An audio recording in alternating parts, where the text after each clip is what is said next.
জামাত ইসলামী 100 কোটি কেন? জামাত ইসলামী 1000 কোটি টাকা ব্যবহার করার সক্ষমতা রাখে। কেন রাখে? জামাত ইসলামীর এই পকেট, এই দুই পকেট, পিছনের পকেট, এটা আমাদের জামাত ইসলামীর কাছে বন্ধক দেওয়া। জামাত ইসলামীর কাছে না। জামাত ইসলামী, আমরা ইসলামী আন্দোলন করি, ইসলামের জন্য কাজ করি। আমাদের সবকিছু, আমাদের বলা আছে যে আমাদের সবকিছু দেশের জন্য যা কিছু করতে হবে আমরা করবো। আপনি দেখেছেন যে আমাদের এখানে, আমি আমার বাউফলের কথা বলি, আমার কনস্টিটিউশন হচ্ছে বাউফলে।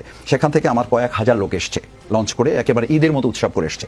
আমি আমার, যেহেতু যে আগে বললাম যে আমার মঞ্চের দায়িত্ব, লাইটের দায়িত্ব, ডেকোরেশনের দায়িত্ব, সাউন্ডের দায়িত্ব, তো এই সব দায়িত্বের কারণে আমি আসলে একবারও খোঁজ নিতে পারিনি। শুধু রওনা যখন দিয়েছে আমি তখন, তো আমি এটা বলছি যে আমার একজন লোকের কিন্তু কোনো দায়িত্ব নিতে হয় নাই, একজন লোকের দায়িত্ব নিতে হয় না। কেন? এবং যারা এসছে, আপনাদের মিডিয়ার মাধ্যমে দেখানো হয়েছে যে একজন বৃদ্ধ মানুষ, আমাদের সম্মানিত সিটিজেন, তিনি তার পকেট থেকে বের করে ইয়া খাচ্ছেন, চিরা আর কলা আর ইয়া খাচ্ছেন, গুঁড়া দুধ দিয়ে মিশিয়ে খাচ্ছেন। তো একজন জার্নালিস্ট তাকে জিজ্ঞেস করছেন যে এই খাবার কি জামাত দিয়েছে আপনাকে?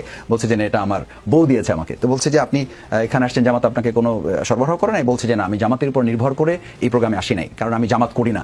আমি আসছি জামাত ইসলামীকে এই কাজগুলো পছন্দ করি, যারা দাবি দিয়েছে সেই দাবির সামনে একাত্মতা ঘোষণা করেছি আমরা। আপনি জানেন যে আমাদের এই গত রাত থেকে, প্রোগ্রামের আগের দিন রাত থেকে আমাদের পুরো সোহরাওয়ার্দী উদ্যান, আমি যেহেতু মাঠে ছিলাম, পুরো সোহরাওয়ার্দী উদ্যানটা বুকিং হয়ে গেছে।